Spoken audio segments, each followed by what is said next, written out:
एक गांव में एक चुड़ैल का साया था जिससे उस गांव के लोगों की जिंदगी ही बदल गई। आइए देखते हैं कि गांव के लोगों के साथ क्या हुआ था। एक दिन गांव की 3 औरतें जिनका नाम श्यामा, रूपा और सपना होता है, आपस में बैठकर बातें कर रही होती हैं। अरे रूपा बहन, मैं तुम्हें क्या बताऊं, मेरी सास ने तो मेरा दिमाग खराब कर रखा है। अगर मेरा बस चले तो मैं उसकी जान ही ले लूं। अरे क्या हुआ श्यामा बहन, इतना गुस्से में क्यों हो? शांति मौसी ने क्या कर दिया? हाँ तुम घर में अकेली हो ना, इसीलिए इतने मजे से रहती हो। हमसे पूछो जिनकी सास है, एक तो खाती हैं इतना, रोटी बना बना कर मेरे तो हाथ ही थक जाते हैं, ऊपर से हर काम में कमियां निकालती हैं। सही कह रही हो श्यामा बहन, मेरी कहानी भी कुछ कुछ तुम्हारी तरह ही है। मैं तो जरा सा अपने मर्द के साथ बैठ क्या जाऊं, पता नहीं कहां से बुढ़िया को खबर मिल जाती है, वहीं आकर सर पर खड़ी हो जाती है। हाँ ये तो चिंता की बात है सपना बहन, मौसी को समझाओ, नहीं तो दादी कैसे बनेंगी। रूपा की बात सुनकर तीनों जोर जोर से हंसने लगती हैं। तभी उनकी नजर एक गोलगप्पे वाली पर पड़ती है। गोलगप्पे वाली बहुत ही सुंदर होती है, उसे देखकर तीनों से रहा नहीं जाता और वो तीनों गोलगप्पे वाली के पास चली जाती हैं। अरे तुम तो औरत होकर गोलगप्पे बेच रही हो। ये तो पहली बार देखा है। अरे तो बहन, इसमें बुराई क्या है, कौनो गलत काम थोड़ी ना कर रहे हैं, मेहनत कर रहे हैं। वैसे आप लोग खाओगे गोलगप्पे? बातें तो बहुत अच्छी बनाती हो, चलो देखते हैं गोलगप्पे कैसे हैं। उसके बाद श्यामा और सपना दोनों गोलगप्पे खाने लगती हैं और रूपा वहीं खड़ी हो जाती है। रूपा को ऐसे खड़े देख गोलगप्पे वाली बोलती है, अरे बहन, आप नहीं खा रही गोलगप्पे? क्या हुआ, कहीं आपको अपने फिगर खराब होने का डर लग रहा है क्या? अरे नहीं, ऐसी बात नहीं है, मैं बस बाहर का सामान कम खाती हूँ और कोई बात नहीं, इन दोनों को खाने दो। श्यामा और सपना गोलगप्पा खाने के बाद बोलती हैं, अरे वाह गोलगप्पे वाली, क्या गोलगप्पे हैं, मुंह से तो स्वाद ही नहीं जा रहा, मजा आ गया। ऐसे गोलगप्पे मैंने जिंदगी में कभी नहीं खाए, तुम तो रोज आया करो, मैं तो रोज ही खाऊंगी। हाँ हाँ बहन जी, ये भी कहने की बात है, अब तो मैं रोज ही आया करूंगी, नया नया काम जो खोला है। उसके बाद वो गोलगप्पे वाली वहाँ से चली जाती है और वो तीनों औरतें भी अपने अपने घर चली जाती हैं। अगली सुबह रूपा पानी भरने के लिए कुएं पर जाती है। वहाँ औरतें आपस में बातें कर रही होती हैं। अरे रूपा बहन, पता है तुम्हें श्यामा और सपना कहाँ है? कहाँ है मतलब? अरे अपने घर पर होंगी और कहाँ? आहा, अरे नहीं रूपा बहन, वो दोनों अपने घरों से गायब हैं। कोई कह रहा था कि उनका चक्कर चल रहा था मर्दों के साथ और उन्हीं के साथ घर छोड़कर भाग गई हैं। बेचारे उन दोनों के पति। रूपा को ये बात सुनकर बहुत गुस्सा आता है और वो बोलती है, तुम्हें शर्म आनी चाहिए, औरत होकर औरतों के बारे में ऐसी बातें करते हो। ऐसा कहकर रूपा वहाँ से चली जाती है। शाम को वही गोलगप्पे वाली गांव में फिर से आती है। चीनू और टीनू नाम के 2 मंचूले उसे देखकर बोलते हैं, अबे टीनू, वो देख क्या लड़की है, एकदम एक नंबर, ये तो तेरी भाभी बनने लायक है बीड़ू। सही कह रहा है चीनू, लेकिन इसमें थोड़ा गलती होने का, ये अपन की नहीं, तेरी भाभी बनने लायक है, समझा क्या? फिर वो दोनों गोलगप्पे वाली के पास जाते हैं और बोलते हैं, ए गोलगप्पे वाली, क्या गोलगप्पे खिलाएगी हम दोनों को? आप दोनों भी कैसी बातें करते हैं, ये गोलगप्पे क्या मैंने पानी भरकर होली में मारने के लिए रखे हैं? आप बहुत मजा किया हो मेरी तरह। वैसे क्या नाम है आपका? नाम में क्या रखा है साहब, आप गोलगप्पे खाइए ना, अगली बार आऊंगी तो नाम भी पता चल जाएगा। फिर चीनू और टीनू गोलगप्पे खाने लगते हैं।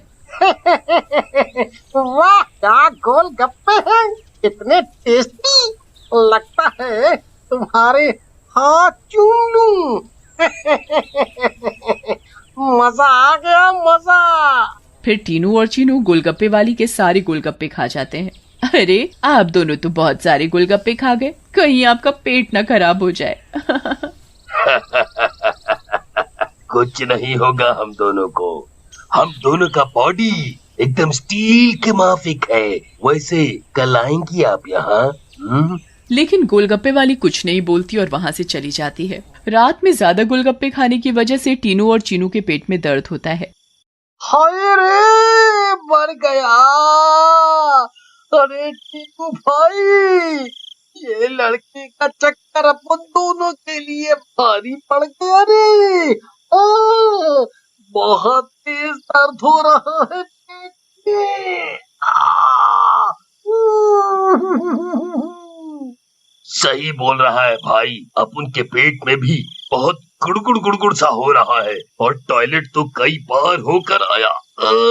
मर गया रे, फिर से आ गई। टीनू और चीनू दर्द के मारे पेट पकड़कर बैठे होते हैं। तभी वो गोलगप्पे वाली उनके पास आ जाती है और बोलती है, क्या हुआ मेरे आशिकों, ऐसे क्यों बैठे हो, पेट में दर्द हो रहा है क्या? तुम्हें पता था क्या मिलाया है तुमने इसमें, बताओ। लेकिन तभी गोलगप्पे वाली चुड़ैल के रूप में आ जाती है। उसे ऐसे देखकर टीनू और चीनू दोनों घबरा जाते हैं और भागने लगते हैं। ये क्या हो गया अपन लोगों के साथ? हम तो परी समझ रहे थे, ये तो चुड़ैल निकली। अब हम क्या करेंगे? भागो रे भागो, अपनी जान बचाकर भागो। अब हम क्या करेंगे, करेगी तो ये चुड़ैल, अगर हम यहाँ से नहीं भाग पाए इसलिए भागो यहाँ से। लेकिन चुड़ैल उन दोनों को पकड़ लेती है और मार डालती है और वहाँ से चली जाती है। इसके बाद तो मानो ये रोज की बात हो जाती है। रोज वो चुड़ैल गोलगप्पे वाली बनकर आती और गोलगप्पे खिलाकर रात में लोगों को मार डालती। इन सब से गांव वाले बहुत परेशान हो जाते हैं और एक दिन पंचायत बिठाते हैं। पंचायत में रूपा भी जाती है। अरे भाइयों, गांव संकट में है, हम सबको मिलकर इस समस्या का समाधान निकालना पड़ेगा, नहीं तो एक एक करके पूरा गांव ही खाली हो जाएगा। तभी रूपा का पति दीनू बोलता है, लेकिन सरपंच जी, हमें तो कुछ पता नहीं है कि ये सब कौन कर रहा है, या लोग अपने आप घर छोड़कर जा रहे हैं। सही कह रहे हो दीनू बेटा, लेकिन हम ऐसे शांत तो नहीं बैठ सकते और अपने गांव वालों को जाने नहीं दे सकते। हमें कुछ तो करना ही होगा। हाँ। फिर पंचायत में कोई भी फैसला न निकलने पर सभी गांव वाले अपने अपने घर चले जाते हैं। उसी दिन दोपहर में चुड़ैल फिर से गोलगप्पे वाली का भेष बदलकर गांव में आती है। रूपा उसके पास जाती है और बोलती है, अरे गोलगप्पे वाली, जरा गोलगप्पे खिला दे, सुबह से मन खराब हो रहा है, शायद चटपटा खाने से ठीक हो जाए। लेकिन तभी उसकी नजर गोलगप्पे वाली के पैरों पर पड़ती है। गोलगप्पे वाली के पैर उल्टे होते हैं। रूपा ये देखकर समझ जाती है कि हो ना हो ये इसी का किया धरा है। रूपा सब समझने के बावजूद गोलगप्पे खाने लगती है और खाकर वहाँ से चली जाती है और दीनू के घर में जाकर सारी बात बताती है, जिसे सुनकर दीनू बोलता है, तुम पागल हो गई हो क्या रूपा? अगर उस गोलगप्पे वाली पर तुम्हें शक था तो तुमने गोलगप्पे क्यों खाए और अपनी जान जोखिम में क्यों डाली? मैंने अपनी जान जोखिम में नहीं डाली, तुमने एक बात पर ध्यान नहीं दिया। गांव में जितनी भी लाशें मिली हैं वो सिर्फ आदमियों की हैं, एक भी औरत की नहीं है। इसका मतलब ये है कि ये चुड़ैल अभी सिर्फ आदमियों को मार रही है। लेकिन रूपा, फिर भी औरतें तो गायब हो रही हैं और वो चुड़ैल निकली तो तुम उसका मुकाबला कैसे करोगी? हम औरतों में बड़ी शक्ति होती है, हम अगर अपनी पर आ जाएं तो किसी को भी अपने बस में कर लें। ये तो एक चुड़ैल है, इसे मैं देख लूंगी। तुम चिंता मत करो। फिर रूपा और दीनू अपने कमरे में सो जाते हैं। लेकिन रूपा की चिंता में दीनू को नींद नहीं आती और वो आंख बंद करके लेटा रहता है। रात में चुड़ैल उन दोनों के कमरे में आती है और रूपा को यूं आराम से सोते हुए देखकर हैरान रह जाती है। ये औरत तो वाकई बहुत निडर है, क्या मत सो रही है, लेकिन आज के बाद डरेगी।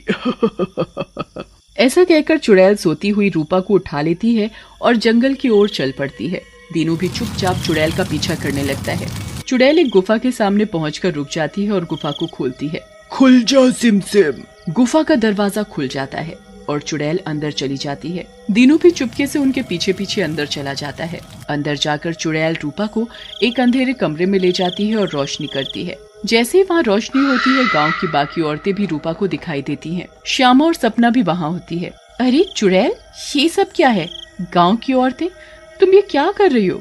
लेकिन चुड़ैल कुछ नहीं बोलती। रूपा बहन, ये चुड़ैल पूर्णिमा के दिन हम सब औरतों की बलि देगी, बचा लो हमें। ये बचाएगी तुम्हें। इसकी जान तो खुद खतरे में है। तभी वहाँ दीनू आ जाता है और बोलता है, रूपा की नहीं चुड़ैल, बल्कि तू खतरे में है। दीनू सब औरतों को जलती मशाल दे देता है। चुड़ैल, तूने हमको और गांव वालों को बहुत परेशान किया है, गोलगप्पों की कसम तुझे छोड़ेंगे नहीं। ऐसा कहकर औरतें चुड़ैल के ऊपर मशाल डाल देती हैं और चुड़ैल जलने लगती है। मुझे जाने दो, छोड़ दो। लेकिन चुड़ैल थोड़ी ही देर में जलकर भस्म हो जाती है।